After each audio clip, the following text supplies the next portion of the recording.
Okay, magandang araw Pilipinas. Sa araw pong ito mga minamahal ko mga kababayan, ay pag-uusapan po natin ito pong si Robin Padilla, no? Na kung saan ay mahilig magmalinis. Mahilig kung saan mahilig siyang magsalita na para bagang yung kanyang sasabihin ay hindi rin babalik sa kanya. Pero kung sa bagay, sanay na si Robin Padilla dyan dahil talagang rules niya yan. Yung maging tanga, rules niya yung maging bobo, rules niya talaga at yan na talaga siya, no? Abay mantakan mo, nagmalinis, nagpost sa social media ng kanyang ang kanyang naging sinabi o ang kanyang pahayag ay di bali na daw tawaging bobo, wag lang daw magnanakaw. Ngayon, simple lang. Ang tanong ko kay Robin Padilla, nasaan yung 150 million na insertion na nasa iyo? Ha? Na kung saan ay para sa isang proyekto. Kung di ako nagkakamali mga kababayan, ito'y tungkol po sa PDCP na proyekto niya. Na kung saan 150 na insertion ang nakuha niya. Pero kahit 1 milyon ay wala pa siyang nagagastos. Ngayon, Robin Padilla, tatanungin kita, saan mo dinala yung 149 million? Ha? Saan mo dinala? Hindi ka ngayon makakasagot dyan, sigurado ko. Dahil pagka hindi ka nakakasagot, gagawa kayo ng drama. Gagawa kayo ng eksena. Lilituhin ninyo ang taong bayan. Ituturo ninyo, pagbibintangan na naman ninyo ang administrasyon. Naku naman, Robin Padilla, kailan ka ba talaga titino? Kung sa bagay, nabansagan ka nga palang bad boy. O nga pala. So pinapangatawanan mo yung pagiging bad boy mo. Yung pagiging walang kwentang tao mo. Ha? Ang galing-galing mo magsalita, Robin Padilla. Anong sinasabi mong mabuti pang di bali ng tawaging bobo, wag lang magnanakaw? Anong tingin mo sa sarili mo? Mandarambong. Anong tingin mo sa sarili mo, pare? Anong tingin mo sa sarili mo, prepekto ka?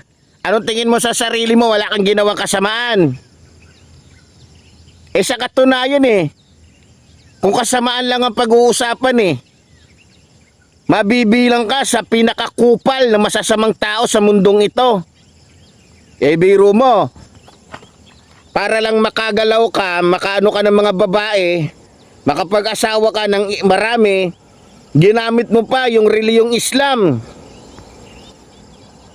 Ginamit mo pa yung reliyong Islam. Pumasok ka sa Islam, pero binababoy mo yung doktrina ng Islam, kumakain ka pa rin ng baboy. Ganun ka katulongges, Robin Padilla. Kaya wag ka magmalinis. Dahil magmula sa background mo, baka nakalimutan mo na ex-convict ka. Baka nakalimutan mo na may record ka. At hindi na mabubura yon habang buhay.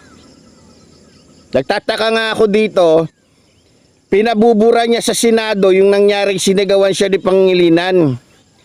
Pero hindi niya magawang burahin sa isipan ng mga tao o sa istorya o maging sa anuman yung tungkol sa kanyang pagkakulong bilang isang barumbado at walang kwentang tao.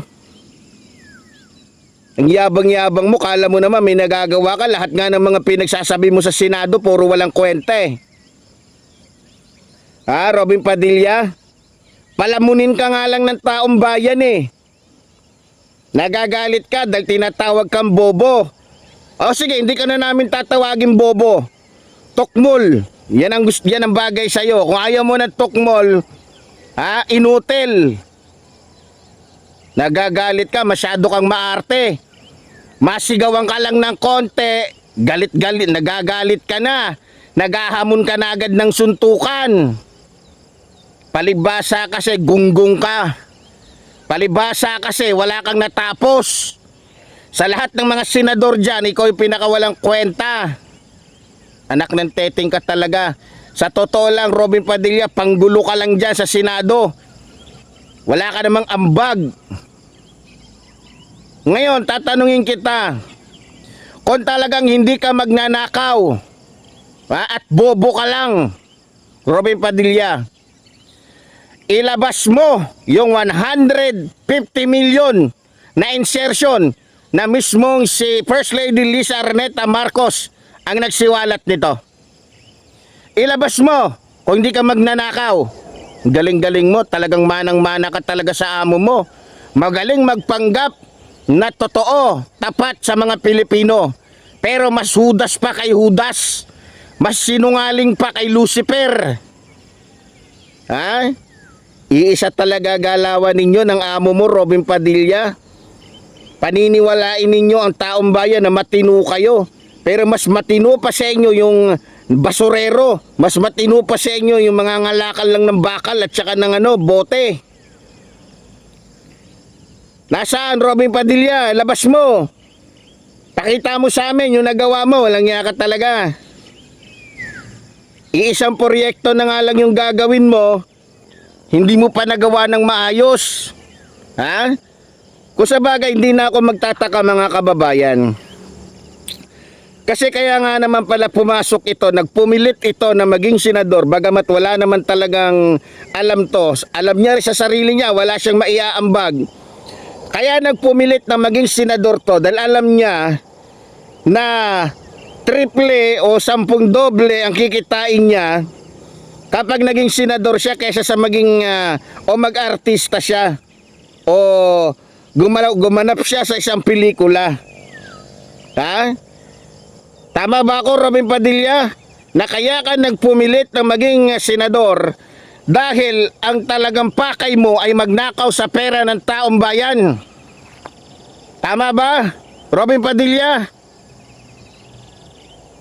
Kasi kung talagang hindi pagnanakaw ang pakay mo, di sana yung 150 million na alam mo namang hindi mo naman talaga igagastos sa isang proyekto, sana hindi mo tinanggap at hindi ka rin humingi. Ha? Ang galing-galing mo talaga. Pero sa bagay, mga minamahal ko mga kababayan, dahil siniwalat na nga yan ni First Lady Lisa Araneta Marcos, malamang isa din itong si Robin Padilla ang posibleng makasuhan din ng plunder. Ha?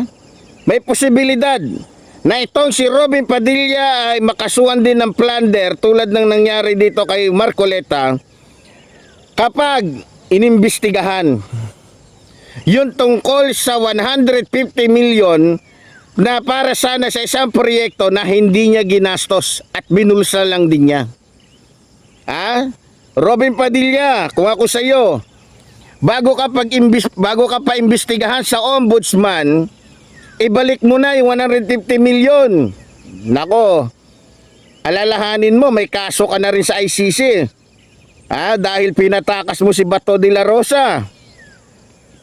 May kaso ka na rin dito sa Pilipinas dahil nga dyan kay Bato de la Rosa. Talaga naman, masyado kang nagkakalat ng lagim, Robin Padilla. Tapos mamaya, pag nahuli ka na naman, ikukulong ka na naman, luluhod ka na naman, tutulo na naman yung uhog mo. Magmamakaawa ka na naman. Naalala ko tuloy itong taong to sa pelikula, kala mo talaga kung sino talaga yung pinakamatapang, kaya nga iniwanan to ni Binam Morales dahil natuklasan ni Binam Morales, pang pelikula lang talaga yung tapang nito ni Robin Padilla. Ang tapang-tapang sa pelikula. Pero nung pinasok doon sa Muntinlupa, abay talagang kulang na lang halikan yung mga paa ng mga mayores doon, wag lang siyang subukan. Dahil alam niya na hindi naman talaga siya sa totoong buhay, hindi naman talaga siya bad boy bad girl. Robin Padilla, masyado kang mayabang. Kay Carbonel ka nga lang hindi ka nalalaban Puro ka lang forma, ang dami-dami ng armas mo. Pero pinakapaborito mong armas, suklay, gunteng. Robin Padilla, tandaan mo tong sasabihin ko sa'yo. Bibilangin lang ang araw, buwan, posibleng imbestigahan na rin yung tungkol sa insertion. 150 milyon na nasa iyo na hindi mo ginastos sa isang proyekto. Talagang ginagaya mo yung amo mo. Ginagaya mo yung amo mo. Kumuha ng trilyon-trilyon, nangutang ng trilyon-trilyon, dahil daw sa yun ay lalapat niya sa mga proyekto. Kahit man lang 1 bilyon, hindi man lang umabot yung kanyang ibinigay o nilaan sa isang proyekto. Lahat ibinulsa. Kaya hindi na ako magtataka, Robin Padilla, kung bakit ganun ka. Naalala ko nga pala, alalay ka nga pala ng isang taong kawatan. Alalay ka nga pala, tuta ka nga pala, alipin ka nga pala ng isang taong talagang dambuhala kung magnakaw. Nasaan yung 150 milyon? Ilabas mo, Robin Padilla. Kaya kinakailangan, nananawagan ako sa ombudsman. Nananawagan ako lalong-lalo na kay PBBM. Sa DILG o sino mang mga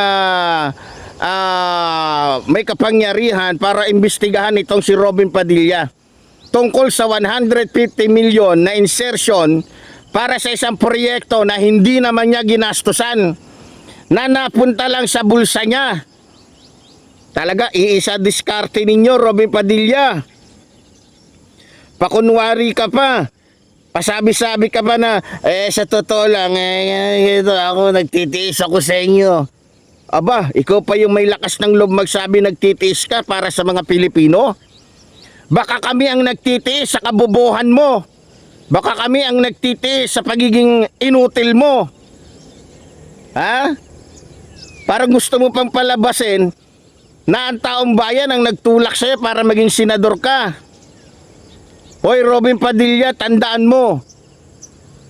Alam mo sa sarili mo na wala kang alam. Ni magsalita nga ng English, hindi mo kaya. Mabuti pa sa'yo yung grade 1 na nag-aaral ng English, marunong pa.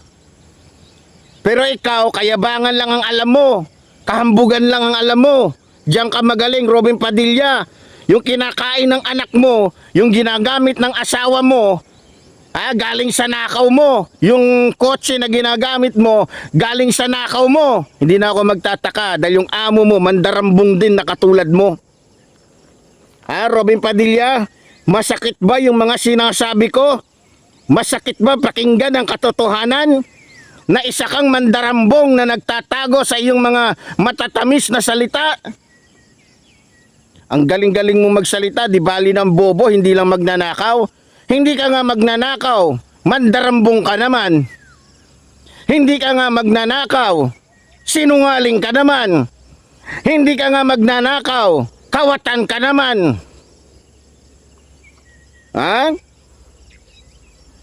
Hindi ka nga magnanakaw, binubulsa mo naman yung pera ng taong bayan.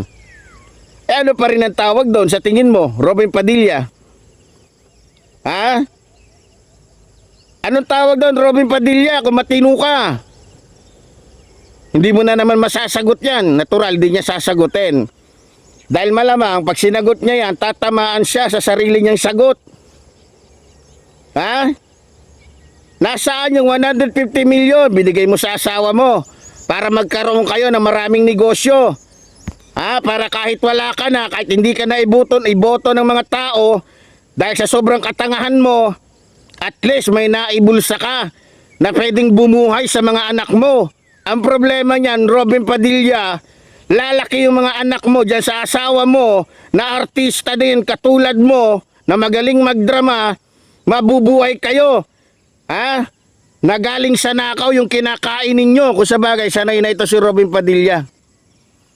Tinuruan nga pala to ng husto ng kanyang amo kung paano mabuhay bilang isang politiko, kung paano mabuhay bilang isang kawatan na politiko. Masarap bang kumain, Robin Padilla, na galing sa nakaw? Masarap bang kumain, Robin Padilla, na galing sa pandarambong? Galing-galing mo magsalita. Ang galing-galing mo magsalita, Robin Padilla. Pero ang totoo, mas bulok ka pa sa lahat ng bulok. Mas mabaho ka pa sa alketran. Ha? Kaya nga mismo sa lugar nito, hindi matanggap-tanggap to ng mga taga-dait eh. Ni pumasok sa Kapitolyo, hindi makakapasok to eh. Dahil sinusuka mismo to ng kanyang mga kababayan. Ha? Robin Padilla, tama ba ako? Sinusuka ka. Dahil wala kang kwentang tao. Eh balita ko, sa kabila ng sinusuka na nga ito dyan sa dait, pumunta doon. Nangako, ang daming pinangakuan na ganito, ganyan. Abay, nung naging senador na, nakalimutan na yung kanyang pangako. Kaya mas lalong nagagalit ngayon dito kay Robin Padilla itong kanyang mga kababayan. Pero hindi na ako magtataka. Kasi yung estilong ginawa niya o estilong ginamit niya ay estilo ng amo niya. Na kung saan, o estilo din nito ni Marcoleta, na kung saan iisa ang kanilang diskarte para magoyo, maloko ang taong bayan. Pero ganun pa man, tulad ng sinasabi ko, Robin Padilla, malapit ka na rin. Malapit ka na rin. Magkikita kayong muli ng selda. Magkikita kayong muli. At malamang magkikita kayo ni Marcoleta na parehong kawatan, parehong sinungaling. So ngayon, hintay-hintay ka lang, magpakasaya ka muna, Robin Padilla. Tandaan mo, kung papaanong si Rodrigo Roa Duterte ay nakulong, maging si Marcoleta, ano ka pa kaya? Malapit ka na, Robin Padilla. So muli po, tulad po ng sinasabi ng iyong lingkod, mabuhay po ang ating inang bayan, mabuhay po nagmamahal sa ating inang bayan. Maraming salamat po.